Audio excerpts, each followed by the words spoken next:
found the GroomPod. Welcome to our virtual salon. My name is Susie, and I'm your host.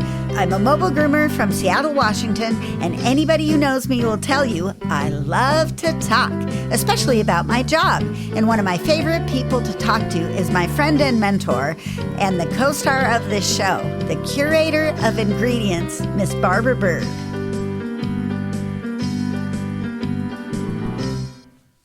Hey, Susie, so glad to be here with you today. What's going on? Well, what's going on is we're on video. How cool is that? I know it's the way podcasts are going, and I figured we should at least give it a try, even though I'm not sure anybody will just really want to watch us talk back and forth because we don't have a lot of graphics or anything like that. But it's fun to see you. We see you every Sunday, but it's fun to actually let our listeners see you as well. Welcome to episode 474 of the GroomPod. 474. Wow. Woo. I know it.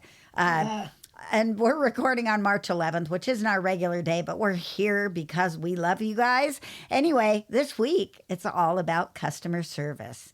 So what's new this week is, of course, brought to you by Groomore Software. Is your mobile grooming business running you ragged?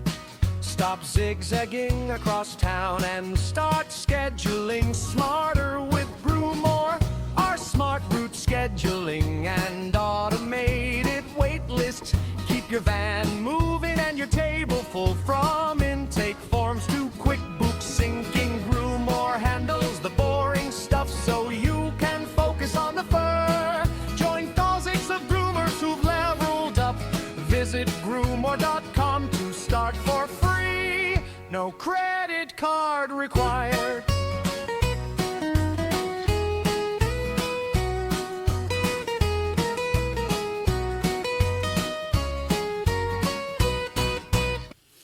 The grooming gods, Barbara, are pushing me into the Wag'n Tails van. They're pushing me so hard. Like the forces of nature and the world are saying, it's time, Susie. You need to replace your vehicle. Time. So let me tell you a little story. My regular generator with the electric start that I can push a button, I can be in the grooming trailer and push a button and my generator will start. That beautiful, beautiful generator has decided not to give me 20 amps of power for some reason. I also burnt out the electric starter, so Terry, my husband, needs to do some work on that generator. Well, my backup generator was also having difficulty giving power for some reason, but the husband said he's fixed it 3 different times now. He said he fixed it. I don't know why I trusted him this last time, but because usually he's really good at this kind of stuff. So he told me it was ready to go. I said, well, let's pull out the one that's not giving me a full 20 amps and you can mess with that one and I'll just use the backup one until the van thing happens, right? I only need it for a couple weeks. It'll be no problem. I can pull start that one.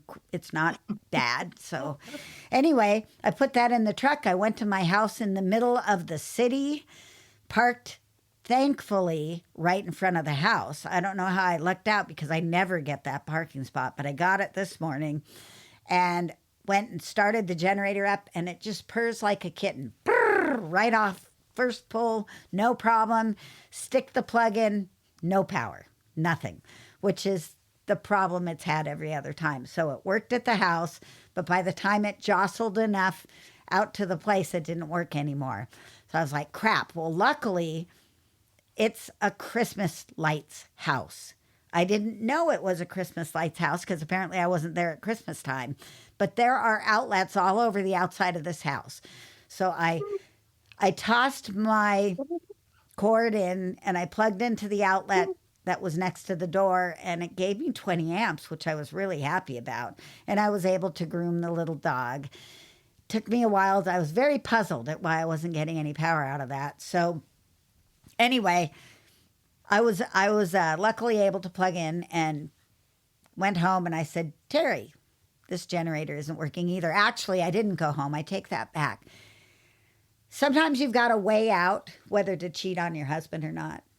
And I decided that I would cheat on him and drop that generator off at the power tools place because he had already tried to fix it enough time that I wasn't really confident that he could get it working right. So I left it for Harold. Harold is a really nice guy who I don't often have to have repair my stuff, but he is my generator graveyard. When we burn up a generator, he'll take them and throw them in the back and do whatever he does, scavenges off the parts or whatever. But I gave him that generator. Haven't heard back from him yet, so I don't know if it's fixable or not. Then I came home and I called the neighbors because they have 3 generators. They inherited a couple. And I said, can I borrow a generator? And it was like, sure. Okay, it's gigantic. It's a whole house generator. So we had to unhook the trailer, drive over to the house, put the ramps up. 3 of us had to push this generator up into the back of the truck. Then I had to lock it down with my cables so nobody steals it, put the cover back on, and off I went to work. I get to the house, and the bigger the generator, the harder it is to pull start. So it's like, wow, this is really hard to pull start. Grr, grr, grr. Finally, I got it going. Grrr. Then I plugged in my trailer and the lights came on and I was like, all right, everything's great. Brrr. And it died. Oh, The minute I turned on the heater and the water heater, I put a load on it. In other words, it died.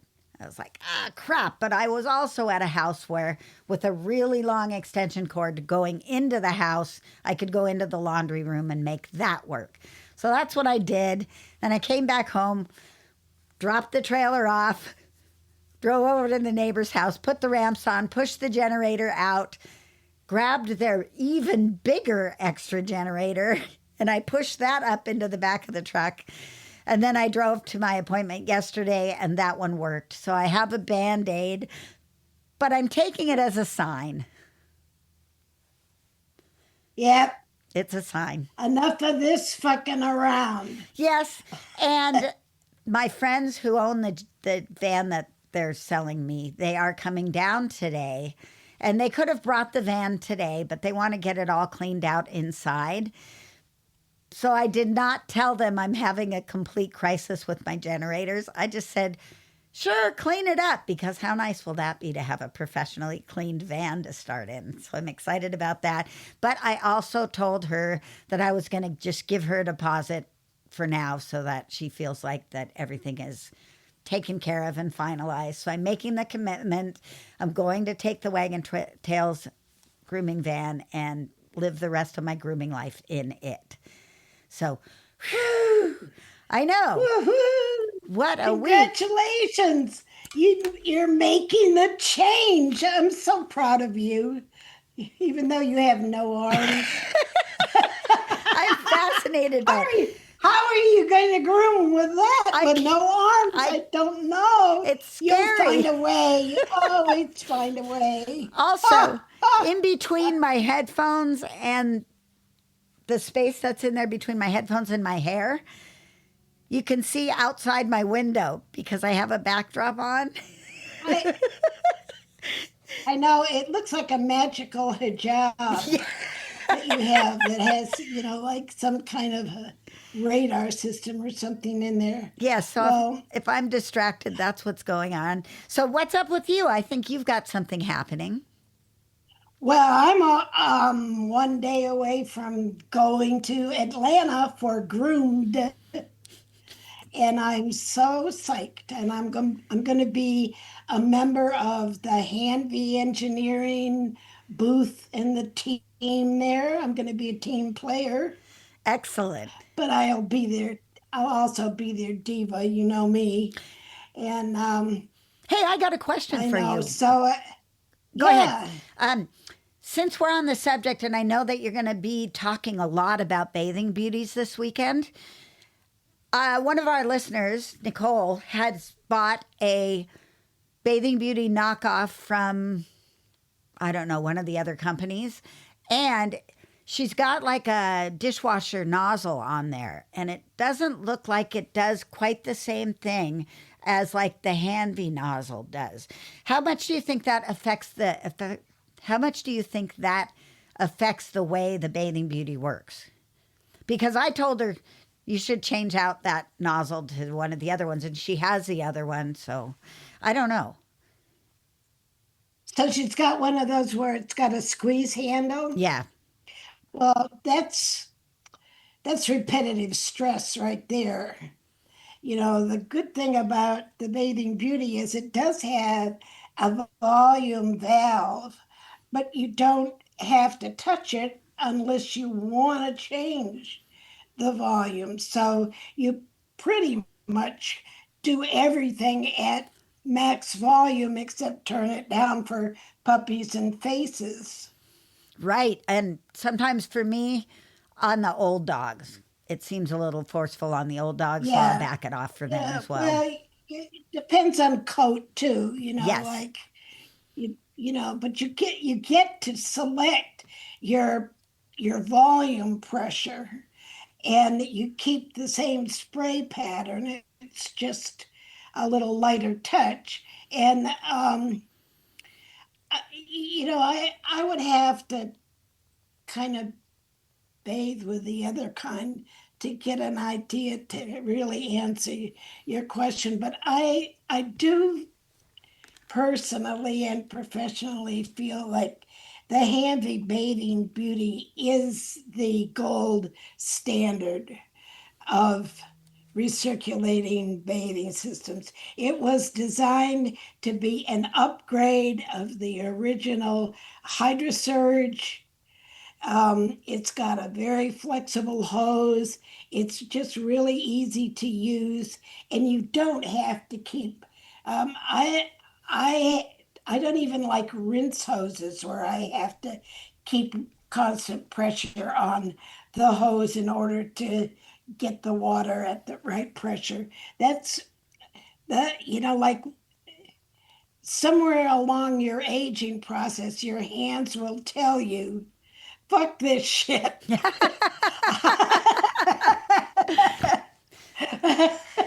What I you know, know, yes. your body tells you, and if you can anticipate that and you'll put it off. I really think you want to get rid of a handle that requires you to constantly squeeze it. My thought also was when looking at her video, which is on the GroomPod discussion group at facebook.com/group/the GroomPod, it did not look like the faucet, the, what do you call it, the sprayer, really gave a lot of force and it was diffused amongst many holes. So I just wasn't sure it would get into a double coat as effectively as the one that came with the Bathing Beauty and the See, HydroSurge.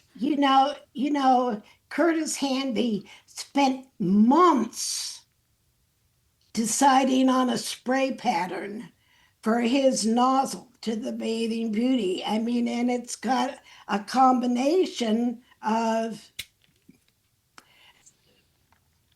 size of holes and spacing that works really well.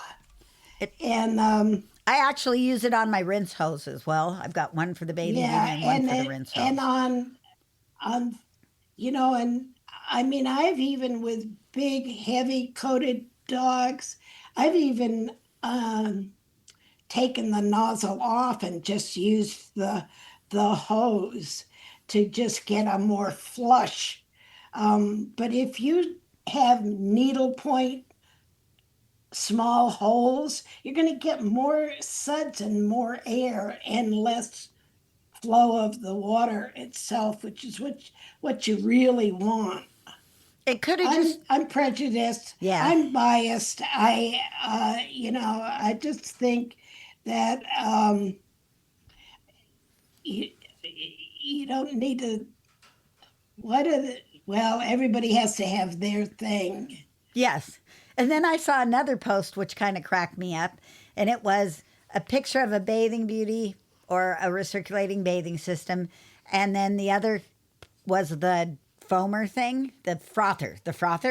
And they were like, okay, which do you like better, the frother or the Bathing Beauty? And I just feel like they're two different animals. You can't even really compare them. One of them's a pain in the neck and the other one is magic, in my opinion.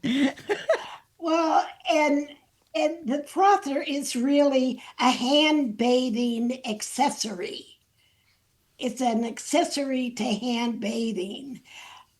The recirculating bathing system is an alternative system to the hand bathing. There you go. And, you know, like, and there's this unconfirmed thing about that shampoo froth is the end all, is the solution. Froth has its place, but it doesn't exactly replace the going through over and over sending the bathing solution or the conditioning solution through the whole coat with pressure over and over again to get every single strand of hair and the skin treated with the solution that's in the tub. It's just two things. If you've got a hand bathe, frothing is a good adjunct. It's a good accessory. It's a good thing to use, especially if you're using sudsing shampoos.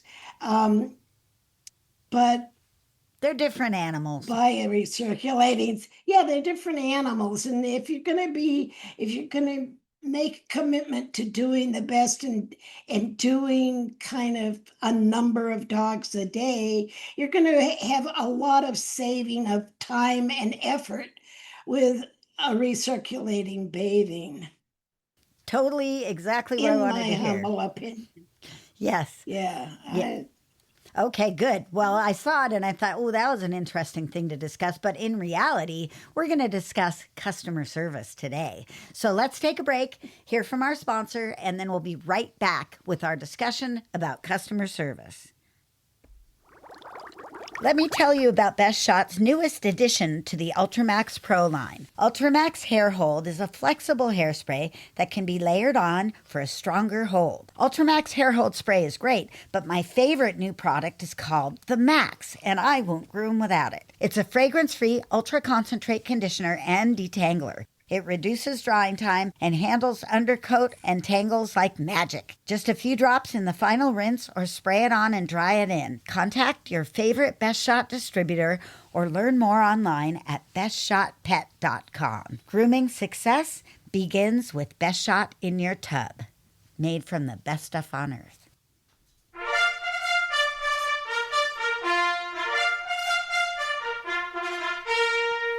Ready, groomers? Here comes our first appointment. We talked like last show about an article that you had written about like helping yourself through the customer service moment when you're right there and you're having a confrontation. But tell me, why is it that we take so much of this stuff personally as groomers? When somebody tells us the haircut wasn't what they wanted or whatever, there was an owie, we seem to just internalize that instantly. Oh, we are so defensive oriented. You know, I learned a lot about this from my hairdresser, Meredith, RIP, my darling. And if I had the least little bit of a grievance and mentioned it, she would stop everything and say, well, tell me what's on your mind. Tell me all about it. I want to hear. And I would tell her what's going on, and she would ask questions about, did I this? Never got defensive, never said, well, I did my best, or that's the way it happens, it's your hair. No, she just listened and listened and nodded. And then she would say, well, what I hear you saying is that it seemed to be a little bit too short in the bangs and they curled up on you. And I said, oh, yeah, you got it. She said, I didn't expect your hair to do that. And we'll just make a note, and it will grow out, and I won't take. That's what happens. These bangs up here, Yeah. if you take them real short, they just turn into curly, curly stuff. I have like little Debbie Reynolds bangs or something. It's, so look at I've got the the hanging thing going here. The one hanging thread. That's the newest look. I got it going. So yeah, my bangs just curled up, and this is a little really stupid little thing, and it never happened again. And one of the things that she said to me is that the client never cares about what you have to say until she feels heard, that you've Okay. heard what she has to say. And so it's really let the customer speak first, even thank them for having the courage to thank you for speaking up. Thank you for bringing this to my attention. Um, thank thank you for telling me how you really feel And about your hair. in this case, it's not about right or wrong, especially as we perceive it. And sometimes part of that defensiveness is that we think, well, that's the Yeah. wrong way to do that haircut or whatever. But how do we avoid that trap? Well, we just feel that's because we feel that if we let them be right, it makes us wrong. No, it just it just makes them it just is communication. You have to not take it so personally. You have to put your little take it personally brain, put it on a leash, say don't go there. That's why I wrote it out step by step. Just don't go there. Listen to the client first. Second, repeat back what you heard them say. So that gives them a, oh no, I didn't mean that. I just meant it looked a little wonky over here on the rear end. No, I didn't mean the whole groom was horrible. Or maybe it was. I was just hoping that if you took a second look at it, you would see it more, that there was something you might be able to do to fix it. I always offer to fix it if you can. There's so much, there's just a lot of little things that you could do in the moment you can take the face shorter, you can take a little off here, you can always take off more, you can't add more, but you can say, I'd like to make a note of that so that I never do that again. And that's a perfect You spot for know, the Rogaine joke. Well, I'll just run down to the drugstore and grab a little Rogaine and we'll see if we can get that hair to grow back. People will usually let some of the steam off if you can make them laugh during the middle of it. But I think that sometimes you can look at a complaint as an opportunity to make more of a connection with the client. definitely. You can deepen your relationship with them by having a communication where their uh, thoughts are heard. And a lot of us, women, people of color, former abused children, we have issues about not being heard. And so we can empathize with our customer that just, like maybe their husband doesn't listen to a damn thing they say. And they're trying one more time with you. So hear them. And that's an I important hear part you. of it. Yes. An important part of it is Yeah. actually taking the time to let them know that you've heard him, like you said, by reflecting it back and then offering up a solution that seems to convey that the amount that you care about their relationship and their pets and the haircut and your service and all of that stuff. It's the power of validation, really. It is the power of validation and the power of acknowledge that to them. It's important to me that I do that I meet your expectations.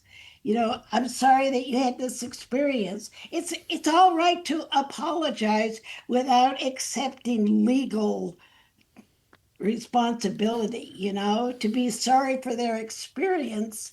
And don't say, I'm sorry you take it that way. Yeah. Because that Ooh. just puts it right up that, I had an argument with my caregiver, Jody Murphy, not Jody Murphy, Jody Hamby. Hey, Jody Murphy. Jody Hamby, I had a, because he always says, I might get upset or a little angry about something. In this case, it was about an Amazon box that I wanted to save to ship out a couple of books to my friend and science partner, Chris. And I waited weeks for the right size box for this big book on essential oils to fit in. And I finally, yesterday morning, early delivery, Amazon brought me the perfect 8.5 by 11-inch box. And I've been waiting like maybe 10 weeks for find a box. And I grabbed it and I put it on the couch. And then I went to physical therapy. And while I was in physical therapy, Jody came by and he trashed the box. Oh. Didn't ask me, didn't remember that I was looking for a box that size. He just trashed it. And then when I got a little upset because I thought I had solved a problem, only to find out I still had the problem, and that he mindlessly threw away the box I've been looking for. And he said, don't get mad at me. It never does any good. And you need to not sweat the little things. Okay. Do you know that just made me more mad? I can That imagine. my things are now little things. My anger, he invalidated my, like, you shouldn't be mad at me. It's never gonna work. Well, thanks thanks ahead of time. So a complete customer service fail on his part. Complete. Like, don't turn it around on them. Just take it. Just take it. And sometimes their real gripe doesn't come out in the first point. It comes out later in the conversation after they get comfortable that you're listening to them. Then they might say, well, and I just thought that. And then the real news comes out. So let them go on until they're finished. I was going to say, when they are coming to you with that initial complaint, when their first phone call happens, or when they come into the shop and they say, hey, last time this happened, don't interrupt them until they come to a pause, until they reach that natural pause at the end of their effluence, or whatever you want to call it, at the end of their statement. Yeah, Their telling you what's going They on. probably got a little something prepared. You got to give them a chance. Don't start finishing their sentences, and don't start just like explaining yourself right away. Well, the dog was squirrely all over my table, and it's a puppy, and that's how it happened. How about No. body language? How do you deal with that? Body language and the words you choose when you're interacting with somebody who's angry. Look up. Don't do this. Don't cross your arms. Don't cross your arm. Don't cross your arms in front of your chest, which is basically don't tell me nothing. I am not inputting any of that. protect me from that. No, don't cross your arms. Open hands, pleasant, well, you Eye don't laugh at contact. them, but eye contact if it's culturally acceptable. Right. Nodding.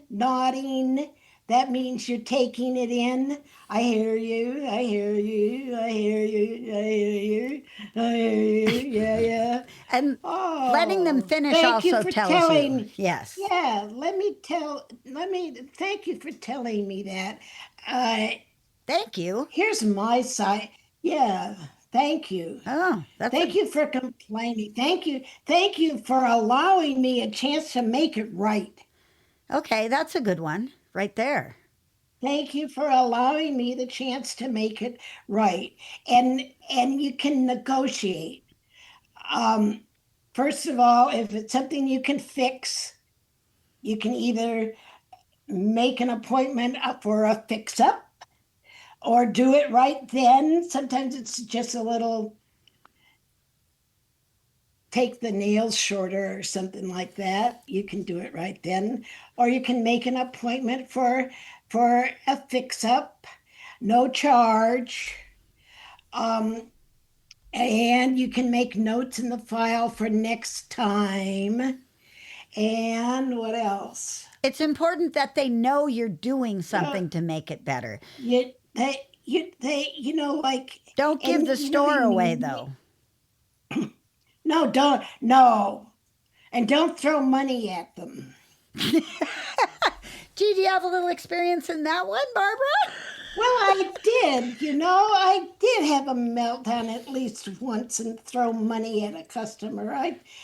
Like the thing about dog grooming is that you get in that salon and sometimes you don't have lunch, and some of the tough stuff that comes to deal with comes in the later afternoon. Well, I had this customer march in, and the week before I had bathed her three cats, she was moving and she had a flea problem. And she brought the cats in for flea baths.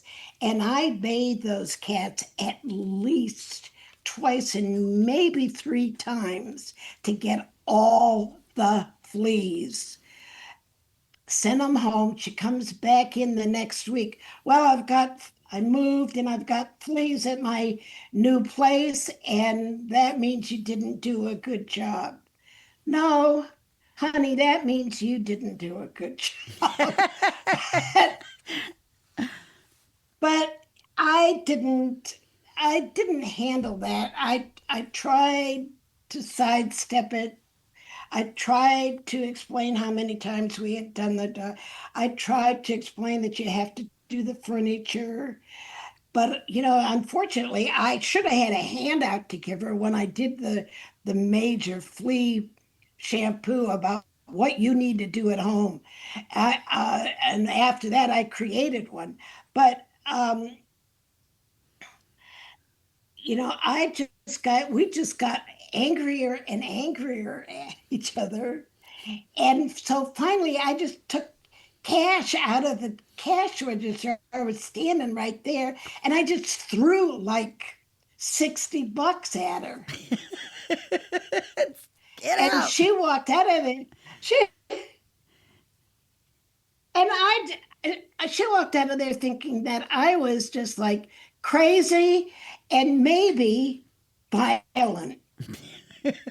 Not not good. Not good, Barbara. Like here you go. How can you avoid that moment of panic like that? What are ways, like we were talking a little bit about role playing. Do you think that's a great way to deal with this kind of thing? Well, you need to stop and take a deep breath. That's it. You need to stop and take a look at yourself. You need to be able to learn to catch yourself in the act of screwing up. Oh yeah, that's a good one. You know, boy, you got to learn how to self-correct. Like that's part of being a really professional service provider or professional business owner. You need to be able to catch yourself in the middle of an activity. Oh, I'm going down that road. You can feel it. You can feel your tension. You say, like you could create a bathroom emergency and run off and get a drink of water and calm yourself and come back and try again, and just notice that you're taking it personally. I happen to be a person who lived my life taking things personally. And it was It's a a tough way to limitation. live. It created limitations. God, I would cry in the band. I would cry in the band. You're not, there's no crying in music. There's no crying in music.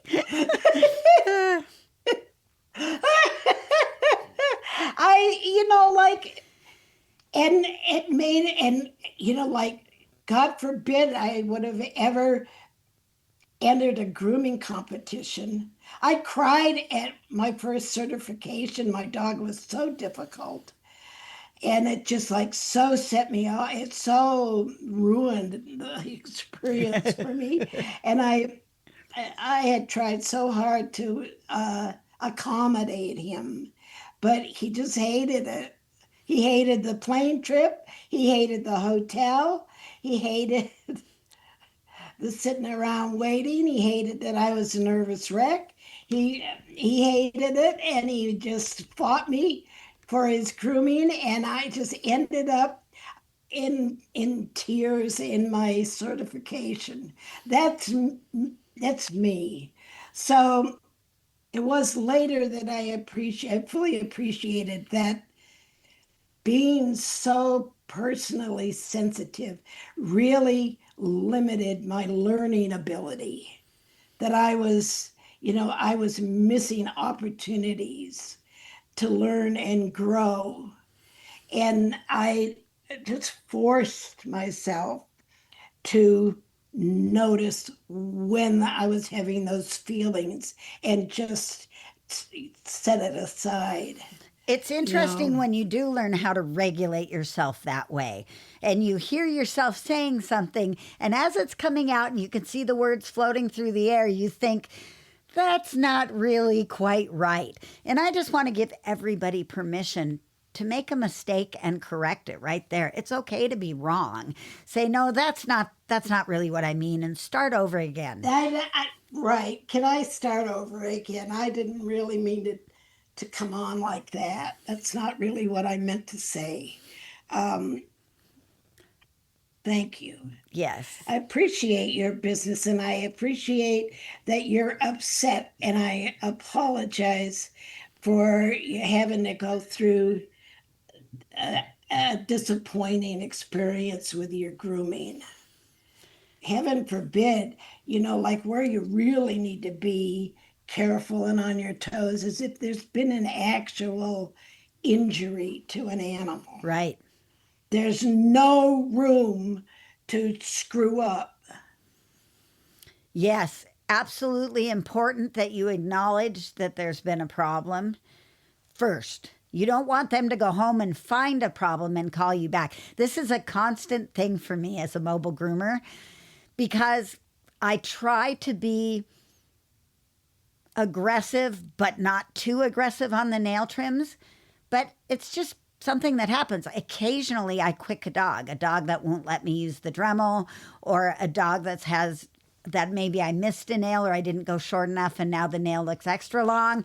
And then I go quick the dog, and I am a talker. Obviously, you guys know that. And I'll get to telling a story or a joke or talking to the people, and I forget to let them know that I had a bleeder. And then 15 minutes later, they call me back going, the dog is bleeding all over the inside of the house. What do I do? And then I look awful. I just got new white carpeting and matching sofas. Well, silly you. Yes. I think it's a good idea to have a little money set aside that you can handle emergencies like that. Because one of the things I do is I make sure that they know that I will pay to have the carpet cleaned if I screwed up and didn't give them a good enough warning or anything. And I know when I made a mistake. I'm well aware when I forgot to tell them that I had a bleeder and that the clot might come off, and maybe keep them in the kitchen or let them play outside for a little while or have a nap in the crate. I know when I do that. And it's always because I'm telling a story, because that's just my life. But I always say, let me know if you need to have that cleaned, because I'll happily pay for it, or we can take it out in grooming or whatever. I'm really sorry. And just own up to it right there on the spot, because that's the way to keep your people. But what if you don't really want to Right. keep them? What if you've got a situation where, for your own personal sanity, it would be a better choice to let this person go? We're going to talk about that in our next segment. How was that for a segue? Woo! That was a kick-ass Woo-hoo! segue. Good job. Good job, boss. All right, hang tight while we hear from our other sponsors. Then we will be right back to talk about the firing portion of our deal. From the straight and the curve to the thinned and the chunked. If your shears aren't precise, then your finish is bunked. The bobcat is smooth and the lynx is a beast. Give your tired hands a holiday or a permanent feast. Slide that thumb ring forward, slide it way back. With precision sharp tech, there's nothing you lack. Lightweight design means no more hand pain, just a flawless coat and a whole lot of gain. For the edge and stay sharp and the fit that is true, Precision Sharp has the perfect pair for you. Shop the Lynx and Bobcat at PrecisionSharp.com.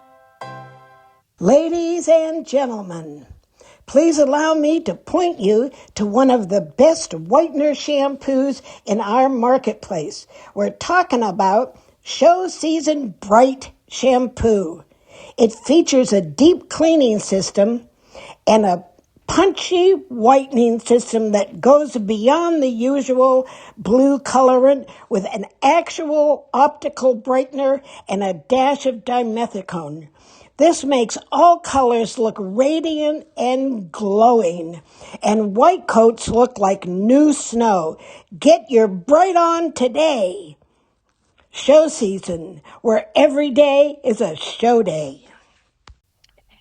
So let's talk about when to let a client go. So, what are some of the reasons that you would choose maybe not to continue on with a client? There is such an animal called the toxic client. So, the toxic client, what are some of the traits?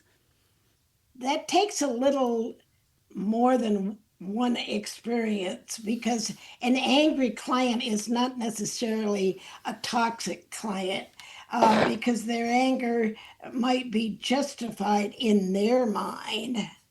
But the toxic client is one that keeps, never can be quite satisfied, always kind of leave you hanging that maybe you needed to do a little more for them. And so they just suck up all your special care and your forgiveness, and you're making exceptions for them.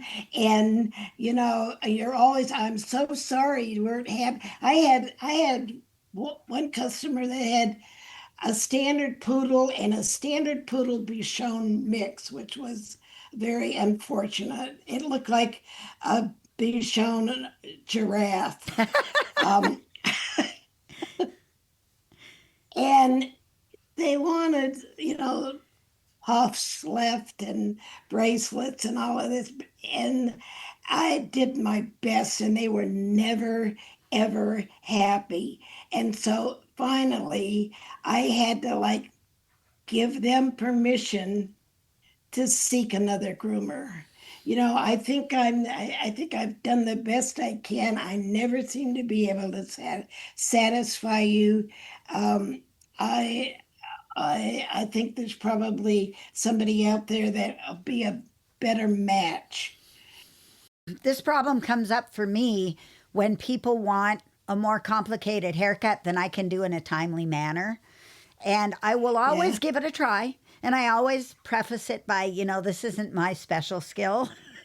My special skill is dealing with dogs that have a difficult time with the process, not necessarily hand scissoring your bichon. But I'll give it a try. And if I've really given it my best effort for a couple times and you can just tell it's not what they're looking for, then I will absolutely let somebody know that they would be better serviced from someone else rather than me. But I do run into it occasionally. And it's not quite the same thing as somebody having a bad day at home. Occasionally people have bad days and you don't know what's gone on. And sometimes That's right. yeah, they'll take it out on you accidentally or maybe not accidentally because the haircut hasn't been right or something like that. But you don't have to fire those people. Those aren't the people you want to let the door hit in the butt. But sometimes there are people that you have a personality conflict with, or perhaps you see the name come up on your register there as an appointment coming up and you feel dread in your heart. We don't need to work like that. We can pretty much, if you're your own boss at least, or even if you're working for a decent boss, maybe someone else can groom that particular dog. But those are the kind of things that really translate through your handling and grooming and energy around the dog. And I think it's a bad idea to groom for people that you're not comfortable with or dogs that you don't have a rapport with. I just had a flash of this shaggy dog in a crate. I had a woman one time. I think she had two cocker spaniels. They were just a big mess, and they were untrained, hyperactive dogs. She would end up rushing them in late. She would want unreasonable work done for the condition they were in. She would do things like don't trim their feet that were, like not in the best interest of the dog. And I just kept running up against her, and I finally said, I just don't think that I'm the groomer for you. I'm sorry. Love your dogs, but this isn't working. This doesn't work for me. I love that. One of my favorite You things. know, doesn't work for me. And, like that phrase, whether that works for phrase, can be used to find out what works for the customer. When like it's better to ask them if you've got an open finish time and do you want to set it at they'll be done at 2 o'clock, or you can ask them, will 2 o'clock work for you to pick up? Now, if they've got kids in school and the kids go into classes and sports and all of that, they got to slide in between things to come and pick up. It's helpful for them to be able to say what works for them for a pickup time, you know, and So the people that yeah, suck that works for. right. But toxic people are people that they probably gaslight their marital partner all the time, gaslighting you, making you bad and wrong all the time, never being able to totally satisfy them, always sliding in with an excuse, just inconsiderate, not respecting your position or situation at all. It's all about them. The You don't need that kind of a client. They need mental health. You need to be able to kind of, like I have a real advantage because I was a therapist for quite a few years. So I really I have some kind of spidey sense for these mental health we all have some mental health shortcomings. Let's face it. I don't know anybody that's totally mentally healthy except, of course, my caretaker. Um, Sorry. I was like, is she gonna say me? Are you gonna say me? But I'm quirky. I'm not okay. no, you're not toxic. You're not. You're close to perfect. I am pretty You're close close. to I have my perfect. issues, But but you yeah. know, I say that you've got self-awareness. You know, you know your shortcomings, and you know, like that you acknowledge Yes. yourself, your real self. Yep. And that's important. And people that kind of know, you know, uh, I've had people say, you know, Barbara, I'm never going to comb out this dog at home. Like Yes. lying to you about, you know, like you, why do people lie? They're afraid of your judgment. So you need to say, you know, if you're not going to be able to brush your dog at home, just let me know. We'll do a shorter haircut. Yeah, that's one of You my know, special skills right there. yeah, you know, like Yeah. just Well, yeah. the thing is, So it's there's a lot of groomers out there. There's a lot of different types of opportunities for people to get their pets groomed. Just because you are not a good fit doesn't mean you need to keep struggling on to the detriment of your mental health or your health of your shop, the well being in your shop. You really need to think about these things. And I know that making the making the commitment and then having the conversation can be really challenging. Like, I'd rather not fire someone. When I do a dog for the first time, I tell people I'm very bad with rejection. So I'm not going to make your second appointment. You can call me back and then I'll know everything worked for you. And then if you don't, I don't get my feelings hurt. And people like that. It's a good way to let them know that's why I'm not booking their next appointment. I only do that on the first appointment because after that, everybody gets pre-booked for me pretty much. Maybe 98% of my dogs are pre-booked. But yeah, there's no way to really practice that in the moment correction that's needed, but also you can have an in the moment decision to let somebody go. I think it's a good idea to always leave the door a little bit open if they want to come back, if they storm out or something like that. So make it on them, not necessarily on you. Like, don't forbid them to come back. But a long time ago, you mentioned something called the happy price. And sometimes dealing with someone, you just need to be paid enough to deal with them. Whether it's a time suck or a constantly late, you can charge a late fee. If they're happy to pay it, it's more money in your pocket. As long as it's not to the detriment of your well-being or your mental health. I think that's pretty important. So, anything else we should know about letting people go? well, no, you know, lying, not paying on time, not like just repeated failures to show, that kind of thing.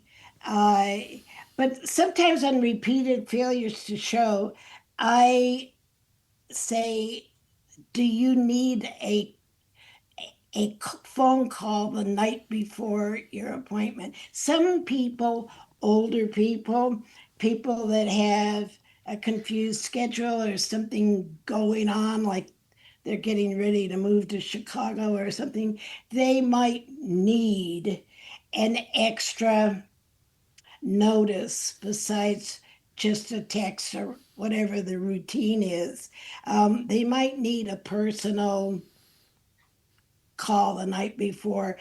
I'm very accommodating. I really try to find a way to make my service work for as many people as possible. And I try to be flexible. I try to notice their needs. And some people need to be called right away when their dog is done. some people need to leave them until in the afternoon so I can do shopping. Like you got to figure it out. You got to fit your business in with their life. And it's a challenge, but it's fun when you make it work.